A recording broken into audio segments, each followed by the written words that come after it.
So welcome back sa ating YouTube channel.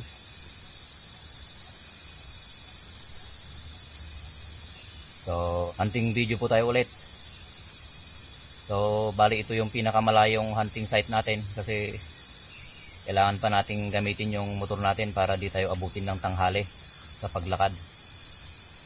So bali ang oras is 7:30.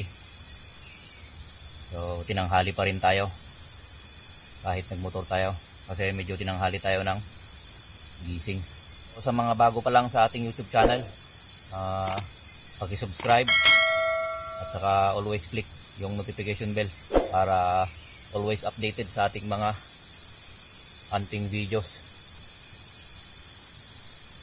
So sana makarami tayo ngayon.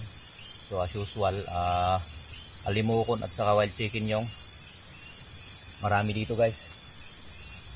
So bali itong kinaroroonan ko, daanan to, daanan lang ng motor, hindi pwede yung sasakyan. So dito tayo ngayon sa, malapit na tayo sa Benguet, part ng Benguet. So kahit abutin tayo ng Takip Silim, walang problema kasi meron naman tayong motor. So maghapon tayo na mag-hunting. So yun, sana wag kang bibitaw at masamahan nyo ako sa aking video ngayon sa araw na to. So bali first time po nating mag-hunting dito sa lugar na to. So hopefully makarami-rami tayo ngayon. So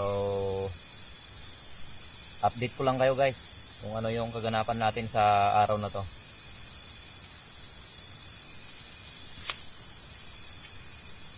So nagpahinga lang tayo saglit.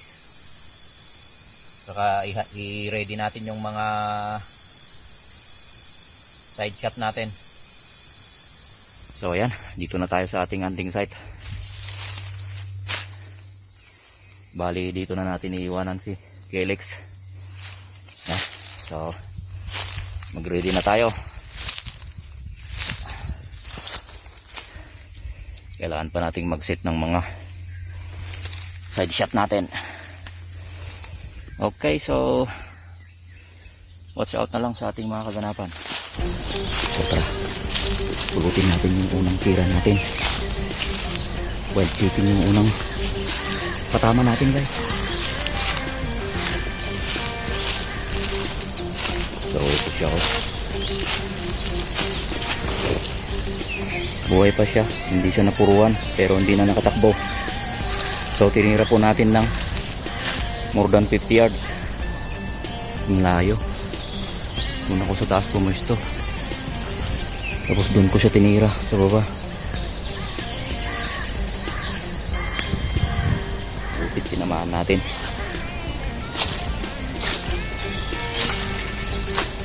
Okay, ayos, ayos.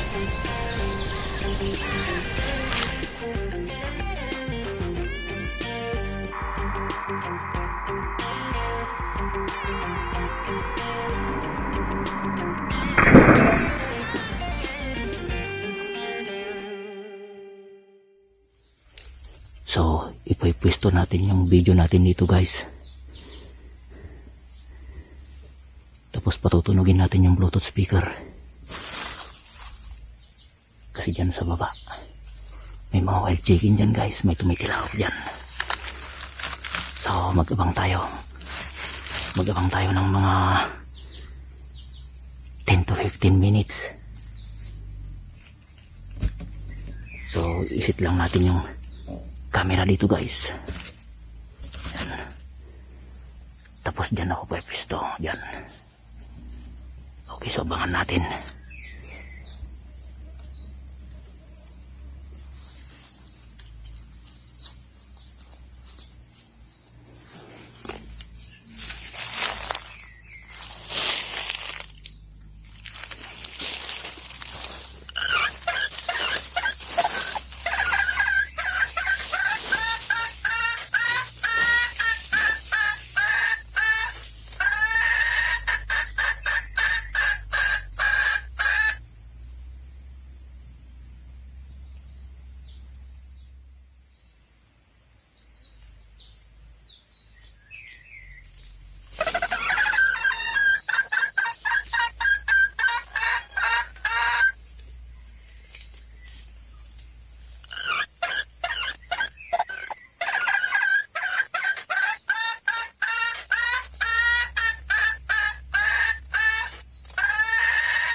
Suotin natin yung pangalawang labuyo. Ito.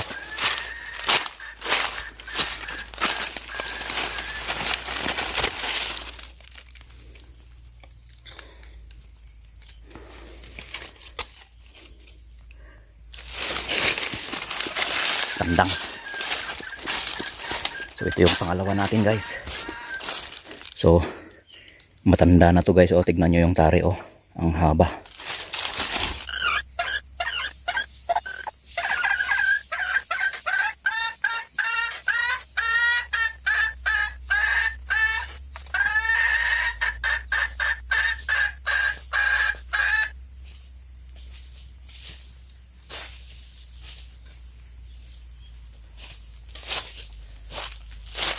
Ayos, ayos. Ang haba ng kanyang tari. Ayos. Ito yung pangalawang white chicken natin.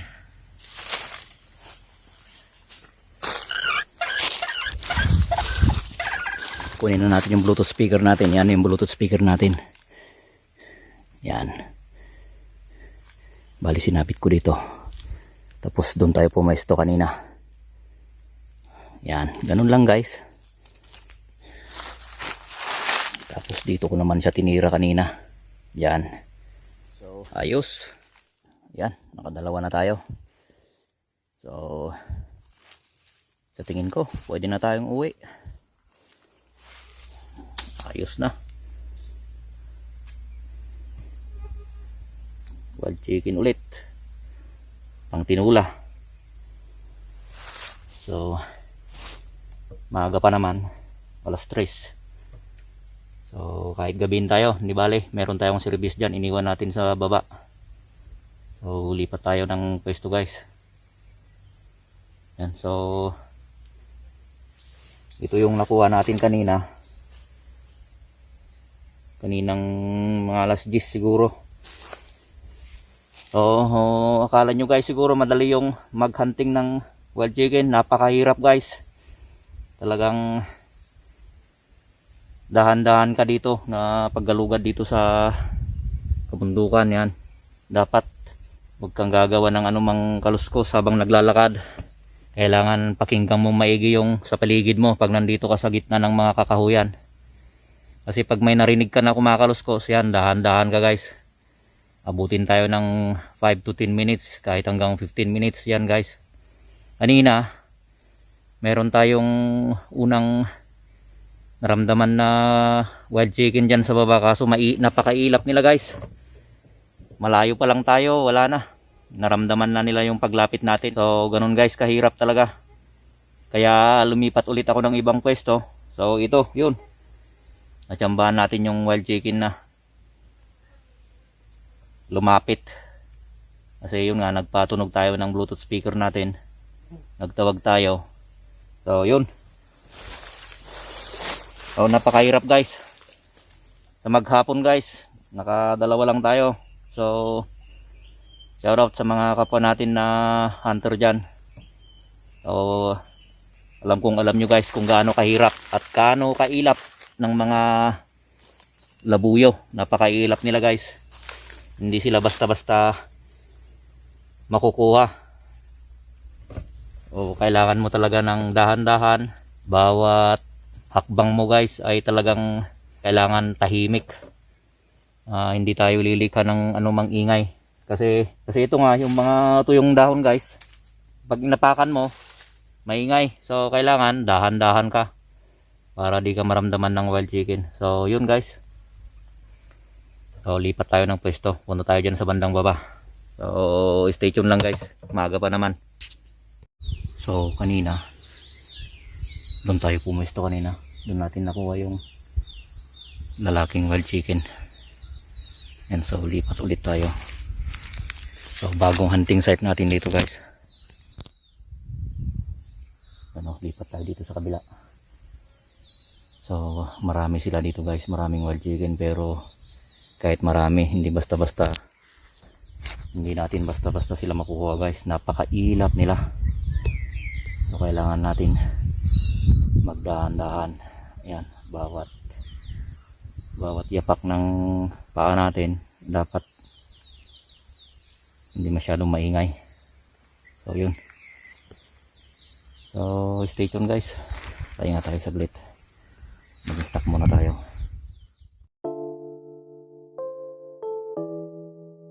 So yan, hapon na, uwi na tayo. So yan, tinatanggalan po natin ng balahibo para pag uwi sa bahay sunugin na lang yung mga natirang balahibo. Yan, so maraming salamat sa mga nanatili sa ating YouTube channel. So alas 5 na, so nandyan sa bandang ibaba yung motor natin. So sigurado gagabihin tayo, di bali may ilaw naman yung motor natin. So paalam na po, hanggang sa muli. So tatanggalan lang natin ng balahibo yung dalawang nakuha natin, dalawang wild chicken. So yan, bye na po. Thank you po sa inyong lahat. Mega shout out sa mga nanatili po sa ating YouTube channel. Bye bye.